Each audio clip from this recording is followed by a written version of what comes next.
안녕하세요. 박연미입니다. 인플레이션 정점을 가리키는 단서들 속에서 경기 침체 우려를 뒷받침할 만한 증거들이 제시되고 있습니다. 국제유가는 러시아의 우크라이나 침공 전후로 돌아갔고 6월 이후 구리나 철광석 같은 원재료의 시세는 10% 이상 하락했습니다. 주초 중국의 부진한 경제지표에 이어서 어제 미국에서는 7월 주택 착공 건수가 한 달 새 10% 가까이 줄었습니다. 짧게 보면 금리 속도 조절론의 자산시장의 호재로 읽힐 테지만 결국 경기 둔화는 기업 실적을 누르고 증시에 부담이 될 겁니다. 미국 금통위가 없는 8월을 우리는 어떻게 활용하는 게 현명할까요? 잠시 후에 증시 전문가와 자세히 알아볼게요. 8월 17일 수요일, 여러분은 지금 출근길 경제코치 경제발전소를 듣고 계십니다.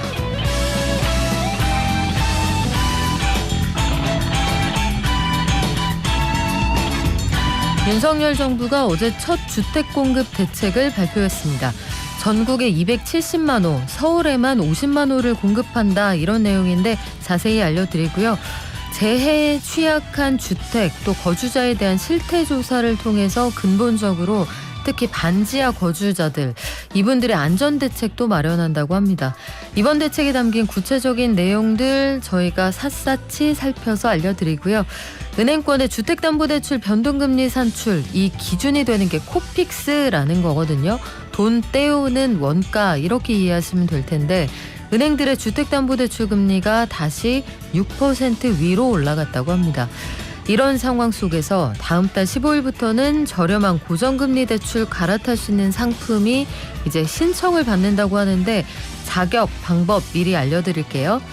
국내 은행을 거쳐서 해외로 송금된 불분명한 자금이 조단위다 말씀드렸는데 금융감독원이 그래서 검사 확대한다고 합니다. 이런저런 경제 소식들 한국경제신문 나수지 기자가 전해드리고요.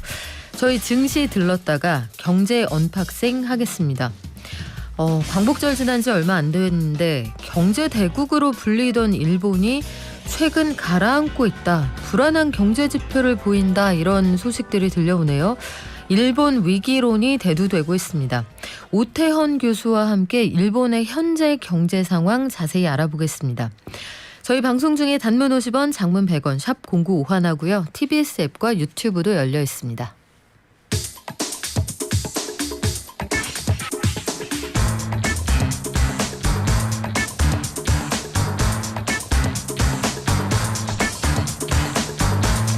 매일 아침 쏟아지는 경제 뉴스 핵심만 뽑아서 알려드립니다.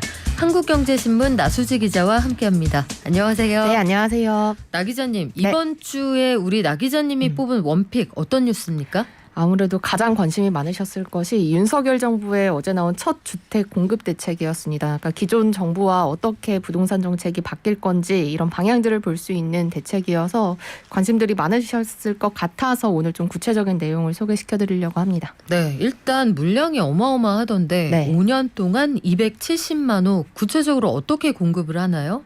그렇습니다. 이게 사실 270만 호가 이 완공은 아니고 인허가를 5년 동안 이렇게 주겠다라는 건데 이게 숫자만 보면 엄청나게 막 늘어나는 거는 또 아닙니다. 그러니까 숫자 자체가 크긴 하지만요. 왜냐하면 이 올해를 포함해서 최근 5년 동안 전국에 공급된 가구가 257만 가구였거든요. 근데 앞으로 5년 동안 270만 가구를 공급하겠다는 거니까 한 지난 5년보다 13만 가구 더 추가되는 거고 그러면 1년으로 따지면 뭐 한 해 전국에 2, 3만 가구 정도가 과거보다 더 늘어나는 셈이라 막 숫자로 보면 그렇게 많진 않은 것 같다라고 느낄 수도 있는데 근데 이게 지역별로 발라놓고 보면 좀 느낌이 다릅니다. 왜냐하면 지난 5년과 이번에 내놓은 공급 대책의 가장 큰 차이점이 비수도권의 공급량은 좀 줄이고 대신에 수요가 많은 수도권 공급량을 늘리자라는 거여서요. 수도권 공급량이 지난 5년보다 29만 가구 공급이 더 늘어납니다. 그래서 이 대책을 보니까 사실상 수도권의 공급 대책이다. 그러니까 정부 입장에서는 수요가 많은 곳에 집을 더 많이 짓겠다라는 대책이었다라고 보시면 될 것 같고요. 그래서 핵심으로 직전 공급 대책과 비교해서 보자면 이 지난 정책이 공공이 주도해서 집을 짓고 그리고 그 집을 짓는 것도 정말 물량이 모자랄 것 같으면 3기 신도시 같은 도심 외곽의 신도시를 공급하는 방식이었다면 이번에는 민간이 주도해서 집을 지어라. 그리고 그 집을 짓는 위치도 수요가 많은 수도권 도심 그리고 역세권의 주택을 공급해라라는 게 주요 목표였습니다. 부동산 정책의 방향이 완전히 달라진다는 얘기인데 맞습니다. 공급은 어떤 방식으로 하나요? 네, 일단 민간 주도라는 게 포인트고 또 그 역세권 재개발, 그러니까 수요가 많은 곳의 재개발, 재건축을 하라는 건데요. 민간 자체수 추진 사업으로 이제 130만 원 가구를 보급하겠다라는 게 목표입니다. 물론 민간이어서 이 정도가 실제로 보급이 될지 안 될지는 모르지만 이런저런 규제들을 풀어줘서 이 정도는 보급될 수 있도록 하겠다라는 건데요. 이 중에서도 재건축 재개발 사업으로도 52만 가구를 공급하겠다 그런 예정인데 이 규제를 풀어주는 게 예를 들면 이런 겁니다. 재건축 초과이익 환수제를 손보고 안전진단을 완화해주겠다라는 건데요. 예를 들어서 안전진단 완화라는 거는 지금 집이 안전한지를 평가할 때 그러니까 안전하지 않아야 재건축을 할 수 있는 것인데 지금은 구조 안전성에 대한 가중치가 절반 정도 됩니다.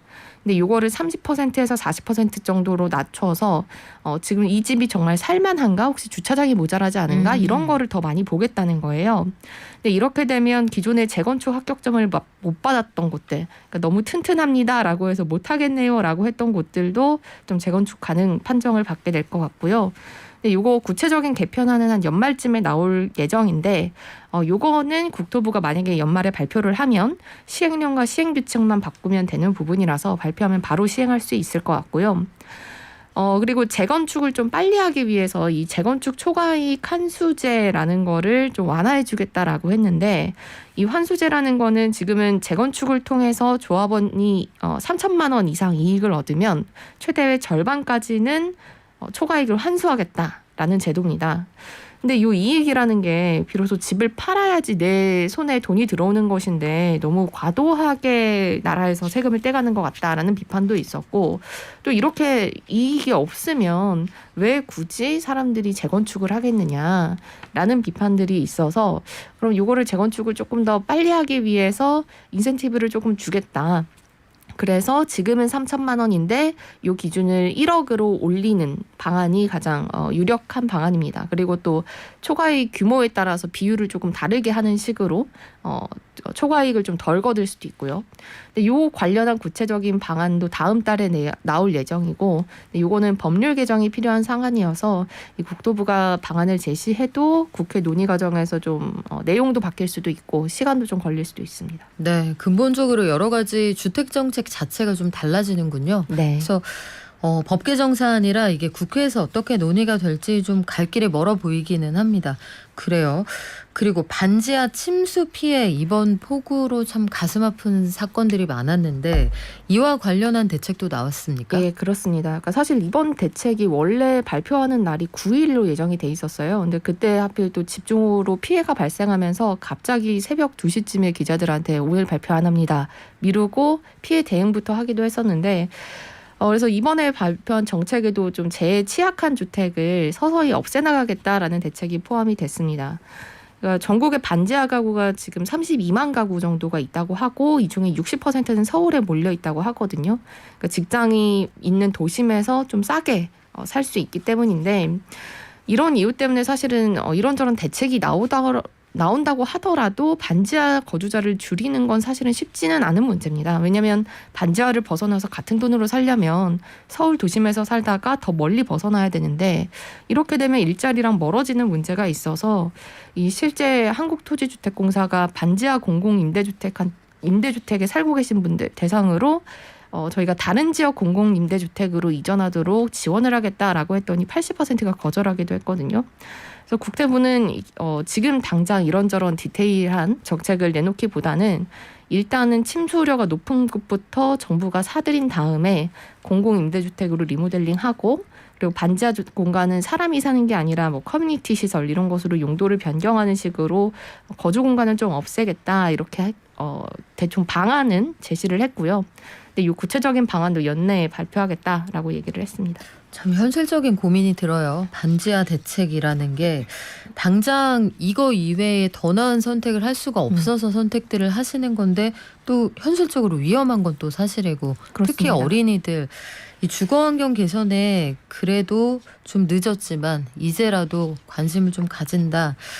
이번 대책에서 아쉬운 점으로 꼽히는 건 없을까요? 네, 근데 제가 대책들을 말씀드리면서 이거는 연말, 이건 다음 달에 구체적인 내용이 나옵니다라고 말씀이 드렸는데 이 가장 시장에서 아쉬운 점으로 꼽히는 것도 큰 틀은 있는데 그리고 뭐 250만 호 알파에서 270만 호다 이렇게 확정을 해서 숫자를 내놓은 건 있는데 이 구체적으로 어떻게 할 것이냐. 예를 들어 재건축 재개발을 쉽게 더 많이 할 수 있도록 한다면 인센티브는 얼마나 줄 것이고 규제 완화는 얼마나 해줄 것이냐가 사실은 그걸 지켜보고 사람들이 판단을 할 텐데 이런 디테일이 빠져 있다는 겁니다. 그래서 부동산 시장도 사실상 거의 반응이 없었다라고 볼 수도 있는데 왜냐하면 어떤 영향을 디테일이 나와야 시장에 어떤 영향을 미칠지도 가늠해서 사람들이 움직일 텐데 그런 디테일들이 없었거든요.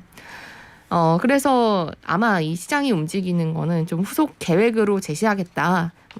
이렇게 했던 이런 신규 택지 발표 같은 게 이어지면 그때서야 좀 부동산 시장이 반응할 걸로 보고 있습니다.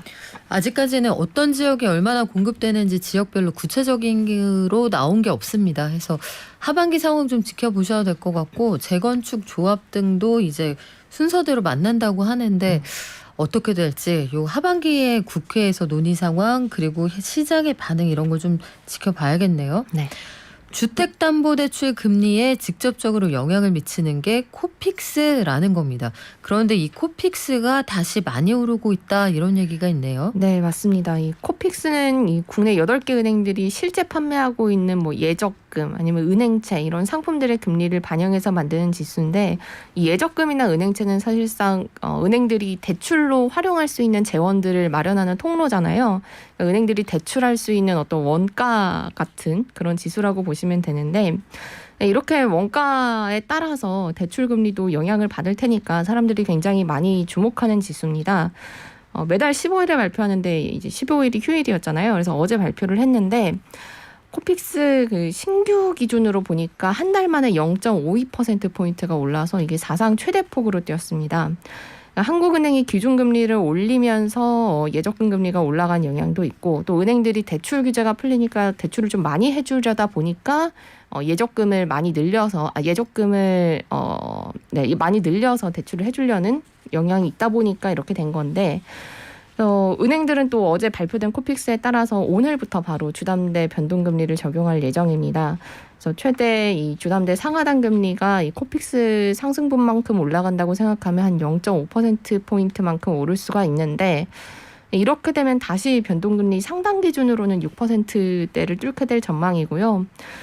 물론 그렇다고 당장 대출 받으러 가면 내 금리가 6%다라는 건 아니고 이게 상단 기준이라 그렇고 이 실제 신규 대출을 받으실 때는 아마 3% 후반대에서 한 4% 초반대까지도 금리가 오를 걸로 예상이 됩니다.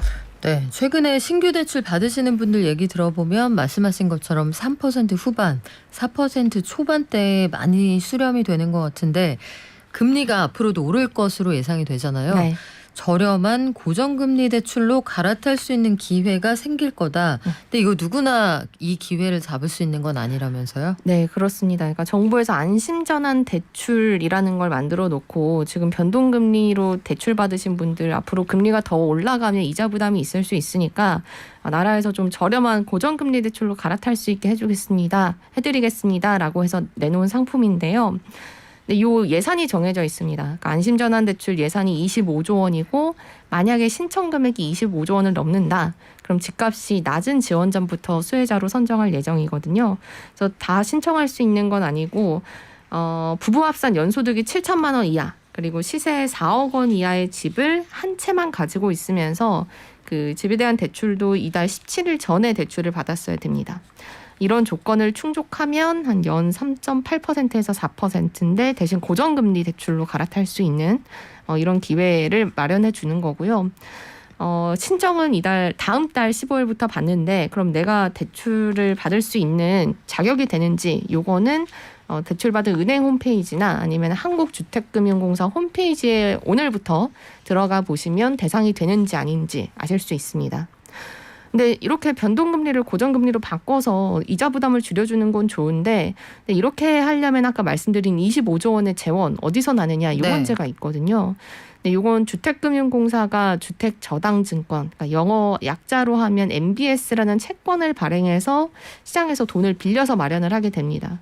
근데 문제는 나라가 이렇게 돈을 빌린다는 거는 돈을 빌리고 싶은 사람이 채권 시장에서 많아진다는 거니까 시중금리는 오히려 올라가는 효과가 있을 수도 있고 이렇게 시중금리가 올라가면 다시 돌고 돌아서 변동금리로 대출을 은행에서 받고 있는 분들은 다시 금리가 올라갈 수 있어서 그래서 결국 부담은 또 변동금리로 대출받았던 분들이 떠안을 수 있는 역효과가 일어날 수도 있어서 좀 지켜봐야 될 것 같습니다. 참 고민스럽네요. 네. 우리가 추경할 때도 국채가 만약에 발행이 많이 된다라고 하면 채권 시장을 자극해서 결국은 채권 시장 금리를 올리고 이게 연쇄적으로 우리 대출 금리를 올리니까 네, 왼손으로 지원하고 오른손으로 걷어들인다 이런 얘기가 있거든요. 네 그렇습니다. 이게 어떻게 될지 그 시장의 반응, 효과 이게 좀 시차가 좀 있을 것 같습니다.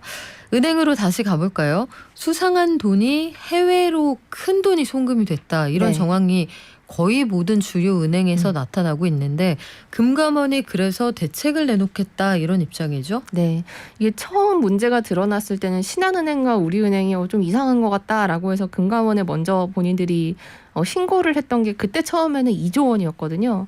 근데 이렇게 놓고 이렇게 좀 이상한 게 있으니까 금감원도 검사를 하고 또 다른 은행들도 스스로 살펴보니까 이 거래가 이상한 거래가 무려 8조 5천억 원이 넘는 걸로 나타났습니다. 지금 검사를 할수록 점점 규모가 불어나고 있는 셈인데 그래서 금감원도 지금은 우리은행과 신한은행 검사 처음에 문제가 불거졌던 그곳 검사를 하고 있는데 여기 마치면 다른 은행에도 검사를 나가겠다라고 지금 얘기를 하고 있는 상황이고요. 아무래도 목적은 가장 의심되는 게 국내에서 코인 투자로 얻은 수익을 무역 수익으로 위장해서 좀 돈 세탁을 하지 않았을까 혹은 또 김치 프리미엄을 얻기 위해서 무역 대금인 척하고 해외로 보내지 않았을까라는 추측들은 나오는데 이 은행에서는 이게 비대면 송금이고 한 번에 돈을 보낸 게 아니라 여러 차례 돈을 보내서 저희가 알기 어려웠습니다. 라고 항변하고는 있지만 이 금감원 검사 결과 어떻게 나올지도 좀 지켜봐야겠습니다.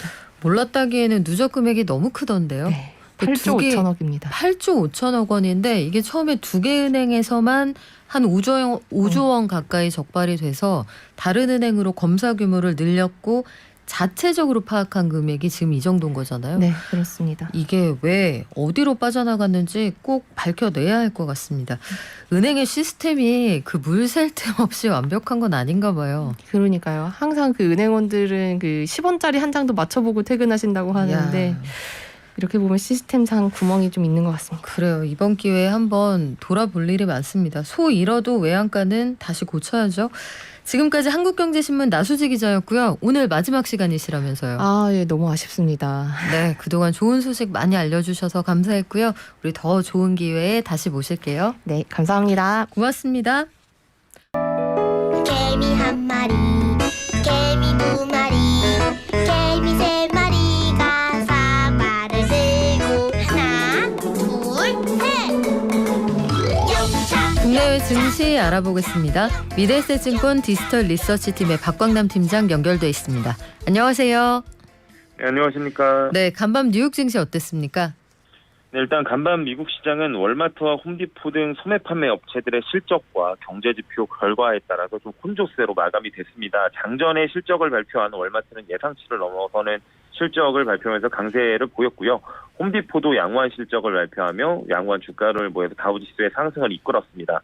반면 이날 발표됐던 주택 지표는 대체로 좀 부진했고요. 하지만 산업 생산은 호조를 보이면서 경기 지표 또한 혼조세가 나타났는데요. 이에 따라서 증시는 장중에 등락을 좀 이어가는 모습이 나타났었고요. 최근 상승이 가팔랐다는 점에서 차익 실현 움직임도 일부 포착되는 등 혼조세로 마감한 것이 특징이었습니다. 실적이 부진할 것이다 이런 전망이 많았던 월마트 같은 곳들 소매 판매 업체들 실적이 예상보다 괜찮았는데 이건 또 해석을 어떻게 해야 되나요? 네, 뭐 일단은 S&P 500 기업들의 2분기 어닝 시즌이 사실 이제 막바지에 이른 가운데 뭐 대미를 장식할 소매 업체들의 실적 발표가 시작이 됐습니다. 뭐 오늘도 이제 타겟의 실적 발표가 예정이 되어 있고요. 특히 대형 소매 업체인 월마트와 홈디포에 대한 관심이 컸습니다. 장 시작 전 발표한 두 기업의 분기 실적은 시장이 이제 뭐 하향해서 예상했던 예상치는 이제 상회를 하면서 투자자들에게 안도감을 줬다라고 보시면 좋을 것 같아요.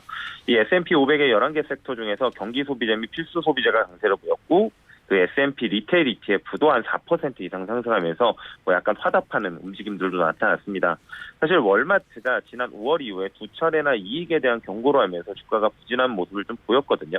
하지만 낮아진 눈높이 이상의 성과를 보이면서 5% 넘게 상승을 했고요. 1분기 실적 발표 당시에 이제 유류비와 식료품 가격 상승이 미국 매장의 소매 판매에 영향에 미친다고 경고하면서 뭐 1987년 이후 하루 낙폭으로는 최대 10% 넘게 빠지기도 했었습니다. 다만 아무래도 유류비가 조금 감소된 경향이 좀 있고요. 그리고 의외로 재고 관리 측면에서 조금은 좀 선방하는 모습들이 아마 이번에 실적에 영향을 준 게 아닌가라는 생각이 좀 있고요.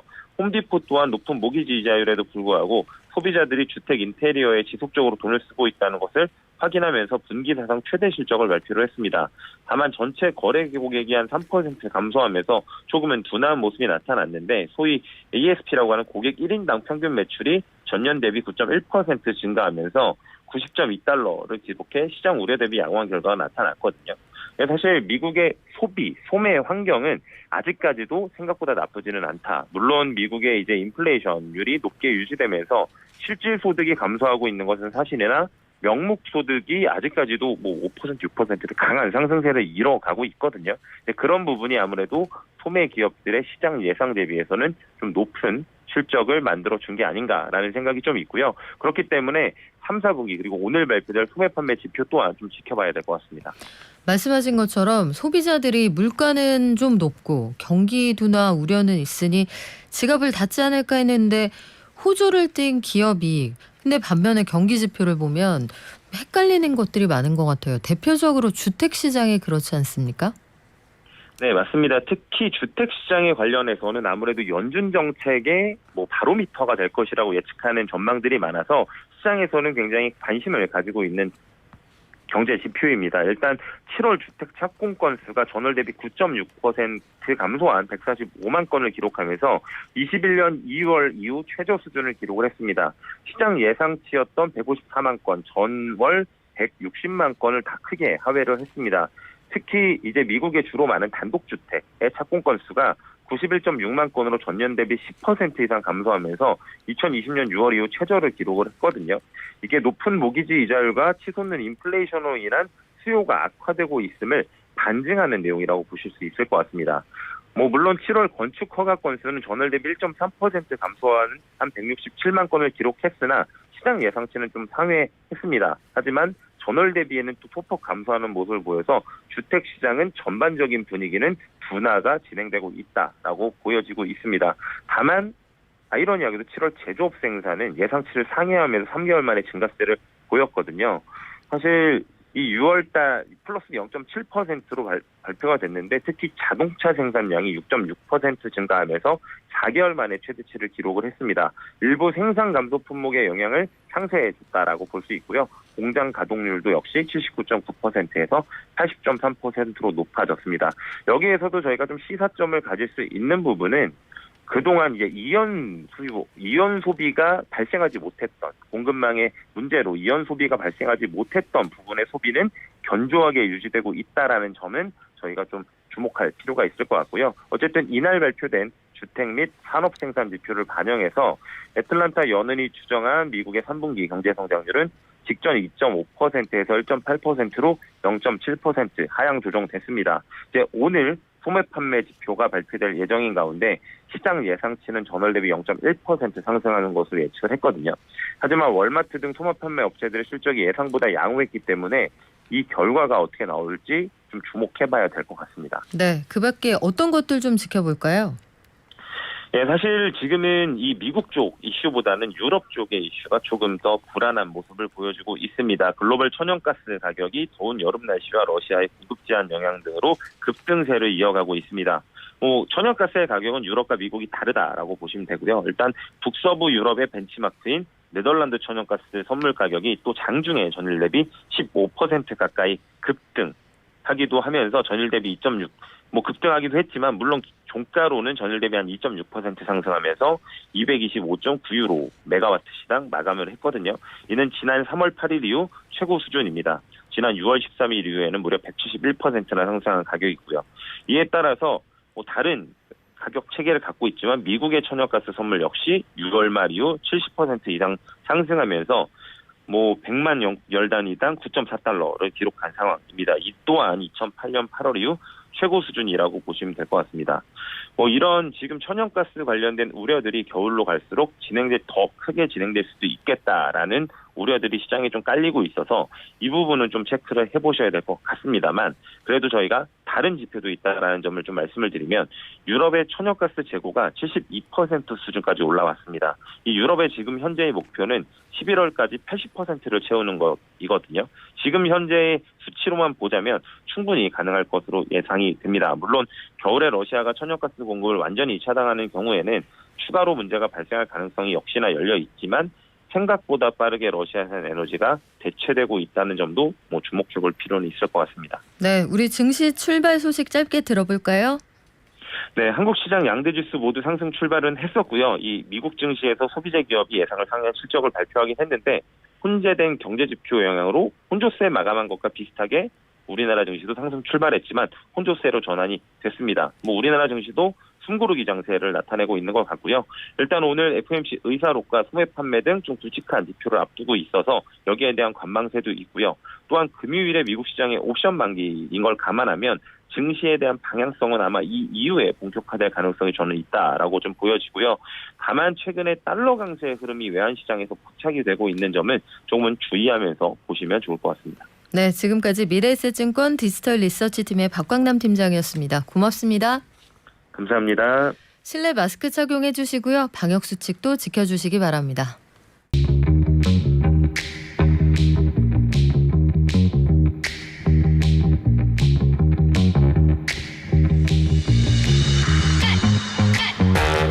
네, 우리 식구들 오늘 문자 더 많이 주시네요. 다른 날보다. 보낸 분 성함이 교통방송 사랑합니다. 경제발전소 유익하고 재밌게 듣고 있습니다. 여러 가지 안타깝다 의견 주셨는데 저희도 넘치게 사랑받아서 늘 감사하고 있습니다. 저희 런칭하자마자 1등 만들어 주셨잖아요. 동시간대에. 그래서 항상 시작할 때부터 지금까지 근 2년여 감사한 마음으로 열심히 여러분 만나고 있고요. 오늘 아드님이 군대에서 수료식 하셨군요. 0533님. 군대에서 훈련소 간 아들 군대 수료식에서 발전소를 듣고 계세요. 너무 고맙습니다.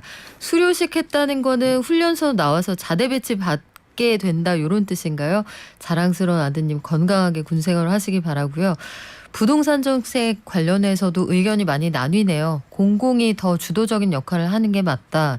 공급이 늘어나니 반갑다. 여러 가지 의견들 있으신데 실질적으로 착공이 얼마나 되느냐 하반기 상황 좀 봐야 될 것 같습니다.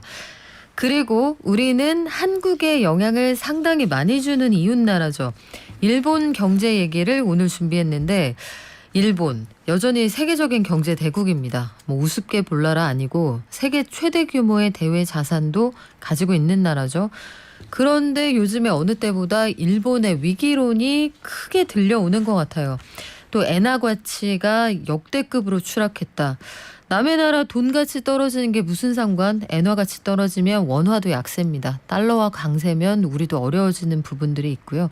장기적으로 일본 경기가 어떻게 될 거냐 우리도 좀 관심 있게 지켜봐야 될 부분들이 많은데 일본 경제 현주소 앞으로의 전망 경희사이버대 일본학과의 오태헌 교수와 함께 알아보겠습니다. 안녕하세요. 네, 안녕하세요. 반갑습니다. 네, 교수님. 최근에요. 우리나라 1인당 GDP가 일본을 넘어선다. 이런 얘기가 나왔는데 작년에 일본 안에 있는 그 일본경제연구센터 예측에서 2027년쯤에는 이거 네. 역전될 것 같다라고 했는데 굉장히 당겨진 거잖아요.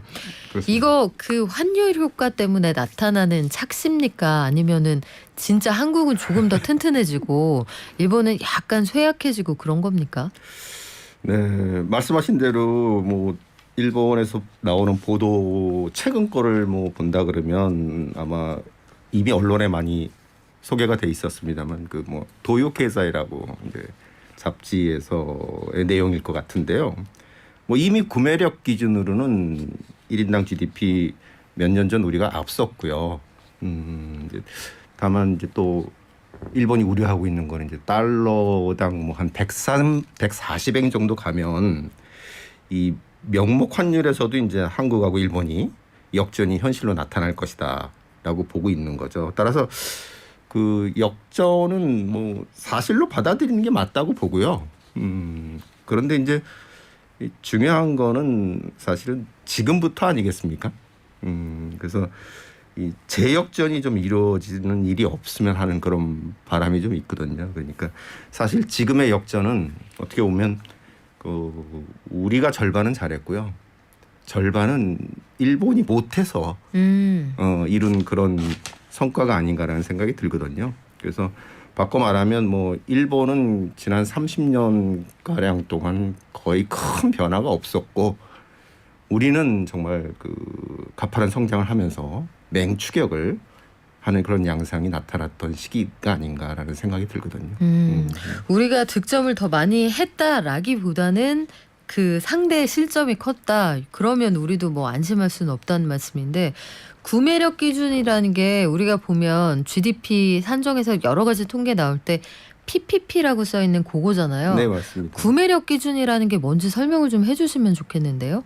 그러니까 실제 뭐 명목과 실질 이런 그 물가를 볼 때 우리가 그렇게 나누잖아요. 근데 이제 뭐 좀 더 구체적으로 말씀을 드리면 이제 그 물가를 제외하고 정말 실질적으로 그 나라 국민들이 그 나라 통화로 물건을 구매할 수 있는 능력이라고 보면 될 것 같아요. 그거는 이제 사실 가장 큰 변화 요인이 이제 환율이 되겠죠. 그래서 환율의 변화에 따라서 상당한 변화가 일어날 수 있는 게 구매력이라고 보면 되겠죠. 우리가 달러로 환산해서 서로 비교를 하니까. 그렇죠. 그렇죠. 그래요. 그런데 일본 경제가 상황이 일단 이렇고 6월 말 기준으로 보면 우리도 코로나 때 국가 부채 많이 늘었다고 걱정들을 했는데 일본은 보니까 GDP 대비 국가 부채 비율이 OECD 1등입니다. 네. OECD에서 나라빚 많은 나라들 많잖아요. 유럽에도. 그렇습니다. 그럼에도 불구하고 거기서 국가 부채 비율이 가장 높다. 국민 1인당으로 나누면요. 일본 인구가 대략 1억 정도 되는데 한 사람이 1억 원 정도 빚을 진 꼴이다라고 해요. 일본은 왜 이렇게 빚이 많습니까? 뭐 일단 빚의 규모를 좀 말씀을 드리면요. 일단 국가 부채가 말씀하신 대로 GDP의 2배가 넘습니다. 근데 이제 중앙 정부가 지고 있는 빚이 있고 이 지방 정부가 지고 있는 빚이 있는데요. 이 중앙 정부가 국채 발행한 게 약 한 1,000조 가량 됩니다. 지금까지 누적된 게. 지방 정부 같은 경우는 지방채 발행 잔고가 한 200조. 그래서 합하면 한 1,200조 가량이 되거든요. 엄청난 규모네요. 거기다가 또 최근에 이 코로나19 대책으로 2020년도만 하더라도 100조 가량의 국가 부채를 만들어냈어요. 그래서 더 늘어나는 추세가 돼 있고요. 그래서 또 거기다가 사실은 그동안에 누적된 거를 감안한다 그러면 뭐 처음에 모두에 말씀하신 대로 이 일본의 잃어버린 30년 어떻게든지 경기 부양을 해보겠다고 돈을 쏟아부었죠. 그 돈이 또 누적돼 있는 부분도 있습니다. 다만 근데 일본의 이 국가 부채를 생각할 때 조금 다른 나라의 국가 부채다라고 좀 다른 측면이 뭐냐면요. 대부분 이 정부 일본 정부가 발행하는 국채를 국민들이 사고 있어요, 사실은. 아, 그 국채가 나라 밖으로 빠져나가는 게 아니다. 네, 그래서 대부분 이제 뭐 많은 경우는 이제 외국 투자가들이 많이 구매를 하는 경향이 있잖아요. 그렇죠. 근데 일본 같은 경우는 국민들이 가지고 있어요. 그러니까 바꿔 말하면 일본이 어떤 그 국가적인 위기에 봉착하더라도 국민들이 그거를 국채를 내다 팔 위험성은 다른 나라에 비해서는 상대적으로 낮다. 그런 측면이 좀 있습니다. 그래서 이 국가 부채를 들여다볼 때 일본의 국가 부채를 네. 들여다볼 때는 가장 유념해서 봐야 되는 부분이 이 부분이라고 저는 봅니다. 무겁기는 한데 다른 나라처럼 그 나라 사정 어려워질 때 채권 시장에 그 나라 국채 갖다 던지면은 이 가치가 폭락하게 될 거 그렇죠. 아니에요. 그러니까 그런 상황이 일본에서는 발생할 가능성이 낮다. 상대적으로 낮다고 봅니다. 국채를 그 나라 안에서 소화하기 때문에 그래서 빚이 많은데도 그렇게까지 염려하는 목소리가 크진 않은 거군요. 그럴 가능성이 높습니다. 예. 근데 이런 상황에서요. 어찌되었든 빚은 무겁고 외국의 다른 나라들은 물가 인상 속도가 워낙 빠르니까 다들 공격적으로 금리를 낮추고 금리를 올리고 있는 올리고 있죠. 상황이잖아요. 그런데 어떻게 일본은행은 나홀로 독야청청 마이너스 금리를 유지하면서 앞으로도 나는 한동안 돈을 계속 풀겠다 이런 얘기를 할 수가 있을까요? 왜 그렇습니까? 네, 이거는 그 일본의 그 양적 완화 정책은요. 이게 뭐 결국에는 돈을 풀어서 경기를 부양시키겠다라는 이제 소위 아베노믹스에서 시작됐잖아요. 그러니까 이 경기 부양 목적으로 일본은행이 이 시중에 돈을 풀고요. 정부의 국채 뭐 이런 그 금융자산을 매입해서 시장의 그 유동성을 공급하자는 그런 목적이었죠. 그래서 일본이 지금 안고 있는 여러 가지 과제 중에 뭐 최우선 과제라는 게 경기 부양입니다. 그래서 그 경기 부양을 어떻게든지 양적 완화로 풀어가겠다라는 거기 때문에 그거를 쉽게 포기하지는 않을 것 같아요. 그래서 이 양적 완화로 엔화 가치 하락이 이어지면 결국에는 엔달러 환율이 상승해서 뭐 결국 일본에서 만드는 제품의 어떤 수출 가격 경쟁력이 그만큼 좋아지게 되지 않겠습니까? 따라서 뭐 수출 단가 인하로 수출 기업의 실적이 오를 공산도 커지고요. 그래서 당분간은 이런 양상이 쉽게 바뀌지는 않을 것 같다라고 봅니다. 말씀하신 것처럼 일본 중앙은행의 구로다 총재 그 아베노믹스의 행동대장 같은 역할을 했던 사람인데 아베 사망 이후에는 이 현재 기시다 총리가 그래도 좀 새로운 경제 정책을 펴지 않겠느냐. 기존 정책하고 색깔을 좀 달리하지 않겠느냐 이런 전망도 있었거든요. 네네. 근데 큰 변화는 없을 거라고 보시는군요. 예, 무엇보다도 뭐 아베 정권을 계승하는 차원에서 기시다 정권이 들어섰고 그걸 아마 큰 맥락에서는 바뀔 가능성이 저는 보면 없어 보입니다. 그러면 그동안 아베 라인에 소위 아베노믹스를 부정할 수 없기 때문에 그 정책을 유지했다 이런 평가들이 있었는데 한동안은 이렇게 갈 수밖에 없다. 네, 당분간은 갈 것 같습니다. 그러면 엔화 가치가 그런데 무섭게 떨어지고 있잖아요. 그러니까 네. 역사상 가장 낮은 수준까지 떨어지고 있다라는 얘기가 나오는데 이 나라는 환율을 이렇게 뭐 방치라고 표현하기 좀 그렇습니다만 엔화 하락세를 그냥 놔둬도 괜찮습니까? 결론부터 말씀을 드리면 아직까지는 견딜 만한 체력이 있는 것 같아요. 그래도 다만 이제 이 엔화 가치가 떨어지는 거는 결국에 그 생활 물가가 급등해서 일본 사람들의 삶의 질이 낮아질 공산이 크잖아요. 그렇지만 아무래도 일본에 수출하는 기업들에게는 호재로 작용을 하겠죠. 그리고 실제로 일본의 상장 기업들이요. 그동안의 엔화 약세에 어떤 영향을 받아서 역대 최대 규모의 순이익을 올리고 있습니다. 토요타, 소니 등등의 기업들이 그렇고요. 그리고 이 엔화 가치가 떨어지는 거는 당연히 또 그 관광 수익 증가로 이어지지 않습니까? 그래서 이 코로나19로 인해서 이 관광 수요가 과거 2년 동안은 줄어들었습니다만 아베노믹스가 시작했던 2013년부터 한 18년까지의 기간을 보면 정말 많은 사람들이 일본을 방문했거든요. 뭐 우리나라 방문객도 뭐 잘 아시다시피 거의 폭발적으로 일본을 지금 네.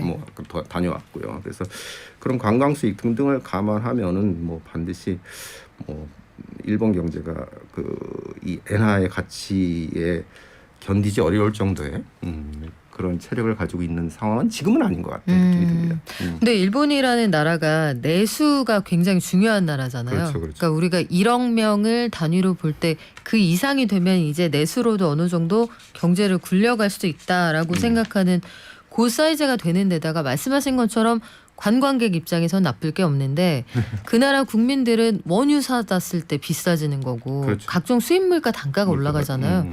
근데 내부 불만을 견딜 수가 있나요? 그거가 좀 다른 것 같아요. 그러니까 이 국민들의 어떤 정책에 대한 그 원성을 사거나 하는 그런 일이 좀처럼 일본에서는 발생하지 않아요.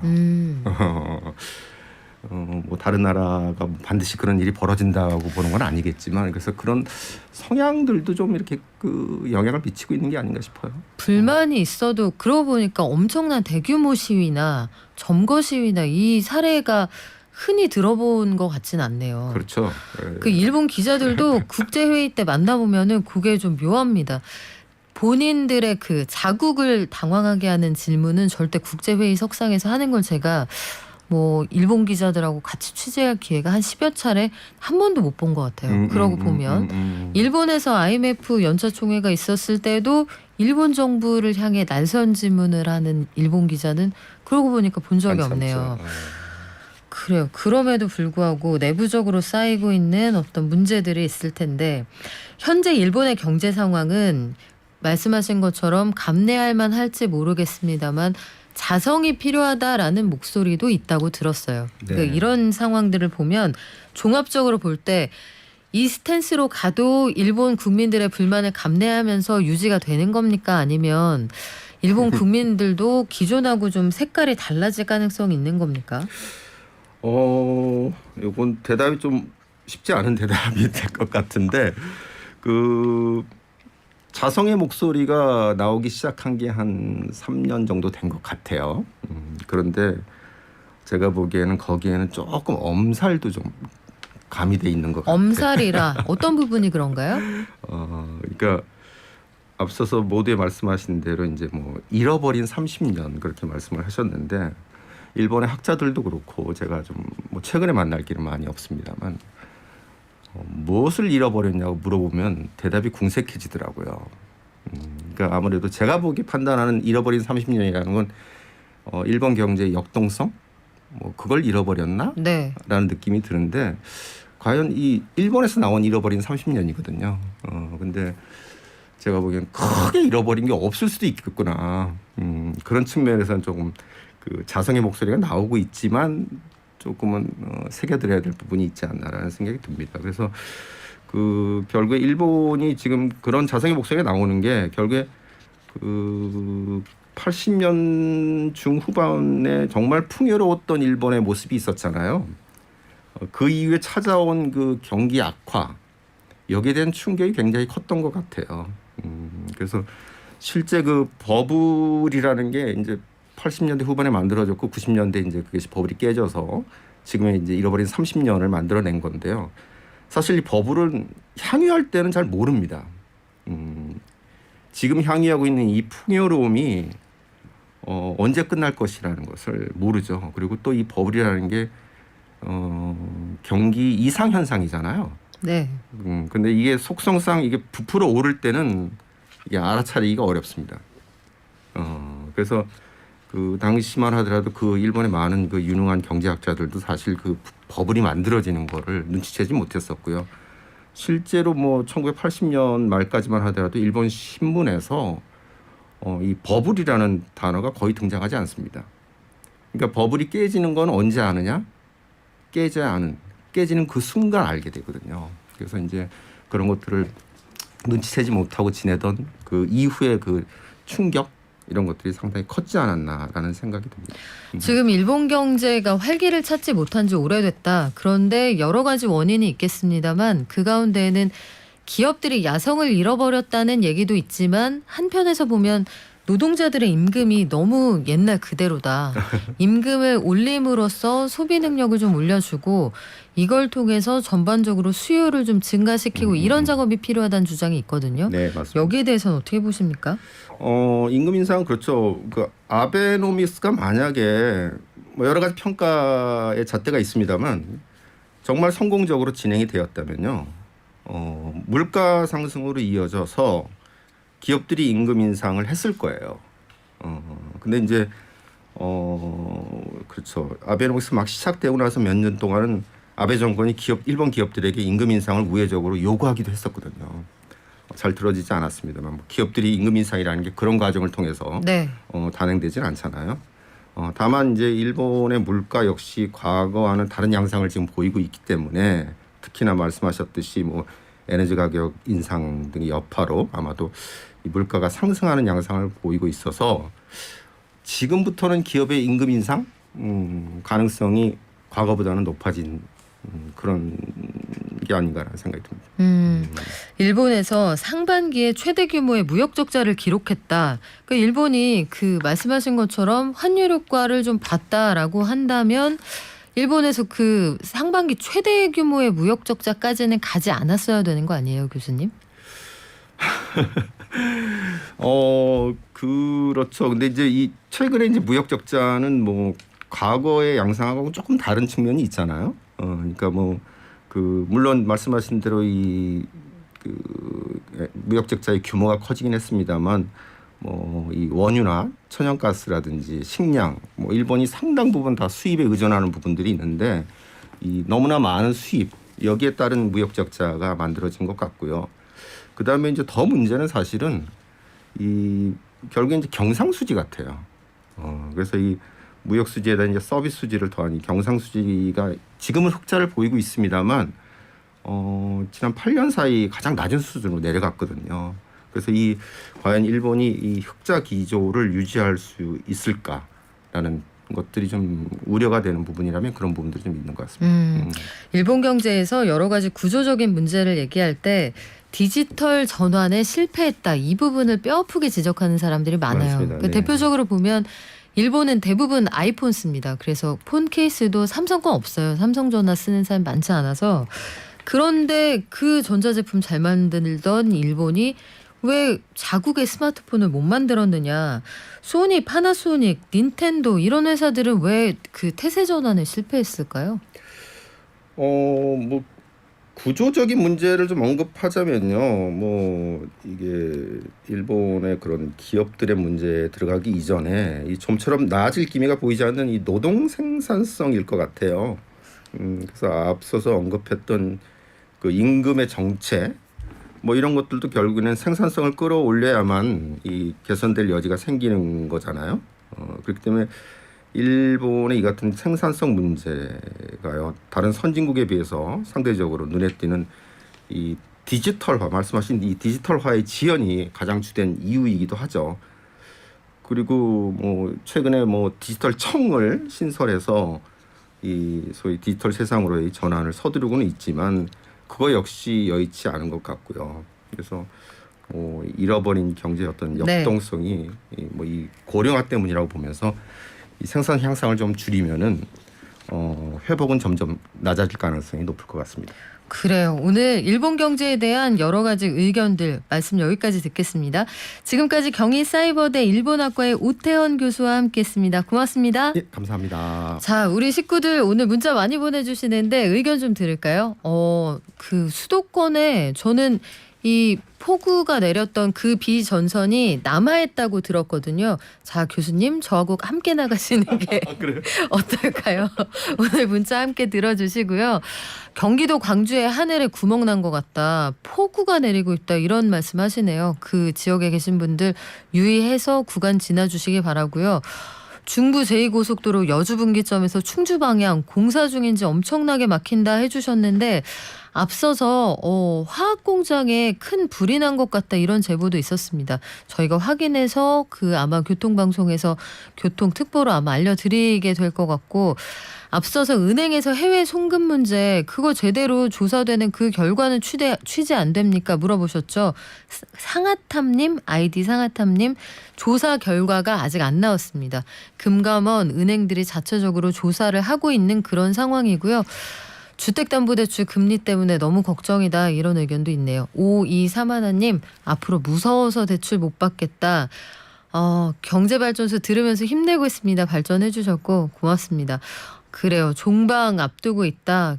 프로그램 준비하는 모든 사람들 응원해 주신 우리 어처구니 백님 감사드리고요. 고추밭에서 항상 들어주신다고 했던 우리 그린백님 농사에 지장 없었으면 좋겠습니다. 오늘 하루도 건강하시기 바라고요. 패널분들 최근 마지막 출연이 많은 듯하네요. 타박사님, 네, 저희가 이번 주 금요일까지를 끝으로 경제발전소가 문을 닫게 됐습니다. 아쉽지만 저희가 끝까지 최선을 다할게요. 오늘 저희 PD가 의미심장한 노래를 한 곡 선곡을 했네요. 만나면 쉽고 이별은 어려워. 이별은 어렵지만 끝은 아닙니다. 저희 더 좋은 모습으로 돌아올게요. 베이식의 만남은 쉽고 이별은 어려워 들으면서 저희 물러가겠습니다. 내일 오전 9시에 올게요. 발전. 만남은 쉽고 이별은 어려워